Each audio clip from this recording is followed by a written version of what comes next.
It's been almost a decade since the NASCAR Cup Series last saw an Australian visit victory lane. The 2012 edition of the Watkins Glen race was a sense of deja vu in terms of the three drivers fighting for the finish.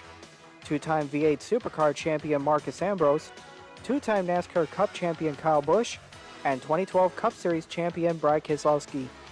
With 2 laps to go in the 2011 race leader Kyle Busch ran wide going into Turn 1 after locking up his tires. Upon rejoining the circuit, he'd make contact with Ambrose and would slip into 4th while regaining control of his car. Moving through the S's, Kyle would move to 3rd, passing the 2010 race winner Juan Pablo Montoya. As the three drivers were fighting for the win on the final lap, 2 notable wrecks would take place. The first involved David Reagan being turned by Boris Said into the inside wall off Turn 1. As Reagan would move back onto the track, he'd make contact with David Ruderman, who in turn would hit the guardrail off the track's access road and flip before landing on all 4 wheels short of Turn 2. Meanwhile, Tony Stewart, after cutting through the grass in the bus stop chicane, would rejoin the circuit, make contact with Clint Boyer, and would park his car on the inside grass short of the carousel. As NASCAR threw the caution, the field was frozen, and Marcus Ambrose would become the 5th first-time winner of 2011, after Trevor Bayne with the Daytona 500, Regan Smith in the Southern 500, David Reagan in the Coke Zero 400, and Paul Menard in the Brickyard 400. In the same event 1 year later, we get this race. There's something wrong with the 18. Now Ambrose trying to get second from Keselowski while he tries to get the lead from Kyle. Contact in the S's. It's right, got Dangerous spot on the track for Kyle to be sideways. Looks like he gets off to the guardrail. No caution yet. Here's the race for the lead. Keselowski's got damage on the left front. Is the tire going to make it all the way around?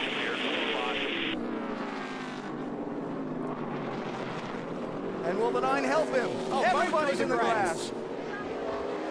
No, you're clear. Dig. That might have been the race right there. We'll see. No, Keselowski's slower.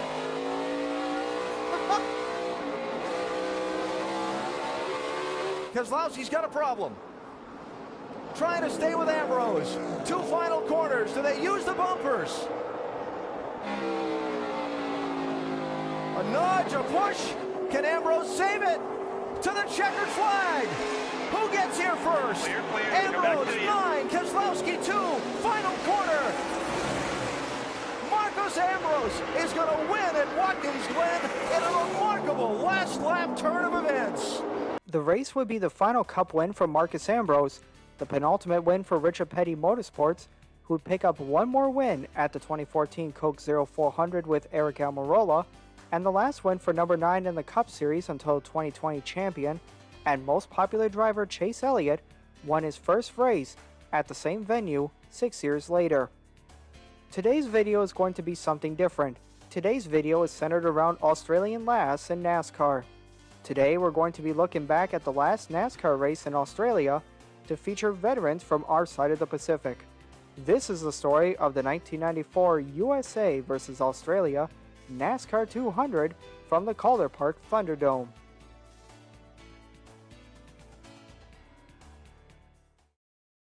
NASCAR was entering its 7th year of running stock car races in Australia, the first of which was the International Exhibition Goodyear NASCAR 500 from the then newly opened Calder Park Thunderdome in 1988. The origins of bringing NASCAR racing to Australia go back to 1981, when track owner Bob Jane penned a contract with then NASCAR head Bill France Jr. to bring stock car racing in the land down under. The Thunderdome was constructed as a scaled-down version of the Charlotte Motor Speedway.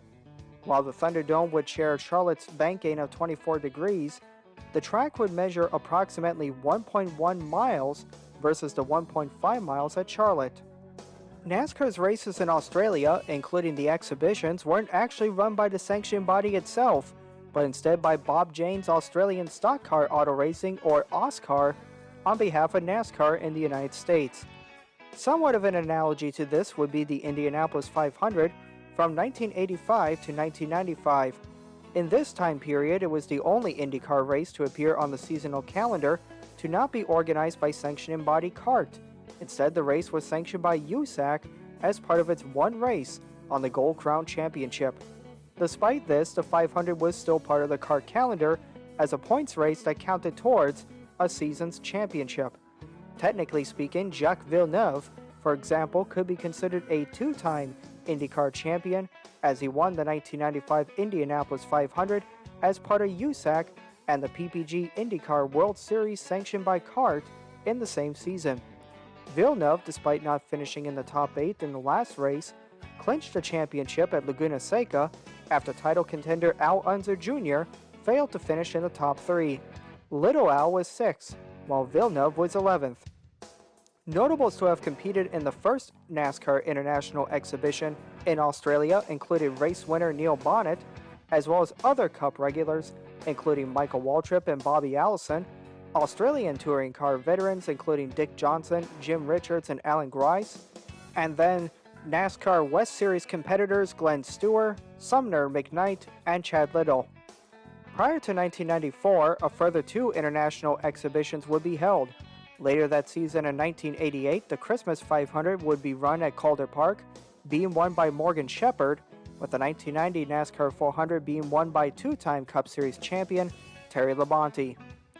The 1994 USA vs. Australia NASCAR 200 would be the last of these exhibitions, though it would count as a points-paying race for the 1994-1995 Australian NASCAR Championship. Australian Series regular Brad Jones, a 5-time Oscar and 2-time Australian Super Touring champion, would go on to win the Australian Series Championship, started 9th. Australian Series regular Charlie O'Brien would qualify 3rd behind another Series regular George Elliott and next to touring car legend Jim Richards. O'Brien would become one of 2 Australians to attempt a Cup Series race in 1994, while O'Brien would be crushing grapes after missing out on the 1994 Save Mart Supermarkets 300 in his lone Cup attempt. 4-time IMSA GTP champion here in the United States and a winner of the 24 Hours of Le Mans in 1993, Jeff Brabham would qualify for the inaugural Brickyard 400 and finish 38th due to crash damage. Brabham would too make a start in the Australian Series by having started toward the rear in the 1996 Triple M Rocktober 200 at the Thunderdome. His race though would be short-lived as he would pull into the pits after 3 laps and relieve himself for Series regular Max Dumsney. Despite falling 2 laps down early on, Dumsney would rebound and finish 3rd in the final results ahead of American Kevin Schwantz and behind drivers John Faulkner and race winner Kim Jane. On the American side of drivers crossing over to compete in the 1994 NASCAR 200 were NASCAR Xfinity Series driver Tracy Leslie, who started on pole. Leslie only has 1 career National Series win, coming at the 1993 Xfinity race at Lucas Oil Raceway Park. NASCAR Cup Series driver Morgan Shepherd started 6th. His last Cup Series win was the 1993 Motorcraft 500 from Atlanta. 3 of his 4 career Cup wins came at Atlanta. His first win was the Virginia 500 at Martinsville in 1981. NASCAR veteran Jimmy Hensley started 11th. He's a 9-time winner of the NASCAR Xfinity Series and 2-time winner in the NASCAR Camping World Truck Series.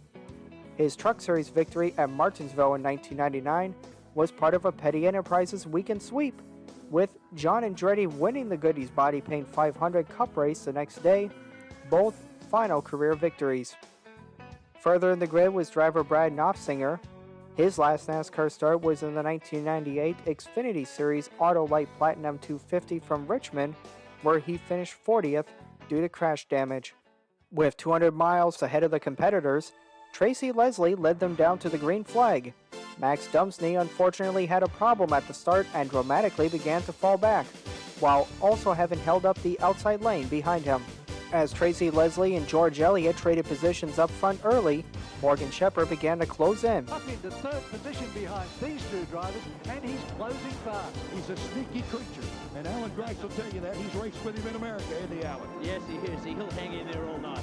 Early on, Jim Richards would pit to service a tire issue, falling at least a lap down. Note the number placement on Richards' car, as this setup will be seen in the Cup Series come this season. Laps later, it would become a 3-car battle for the lead.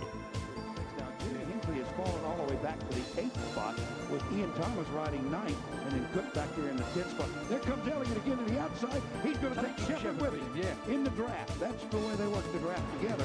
And now Tracy Leslie finds himself back in 3rd. Shepard going for the lead on the inside, John. Moving up on the inside, it's going to be tight. Sparks from the car as they go down into turn 3. That car was bottoming out with him when he come in through turn number 3, and Morgan had to back out of it because it got a little loose. I mean, very loose. Ken James would be the race's first caution after spinning going into turn 1. Fortunately, no driver would make contact with him and he'd continue. The 3-way battle would continue on the restart after Morgan Shepherd had a jump on the field. After being passed for the lead by Elliott and Leslie, Shepherd would fall back to 3rd and would be joined in the battle with 4th place Billy Graham. The second caution of the night would be for Carl Robinson after his exhaust pipe fell off his car on the back straight.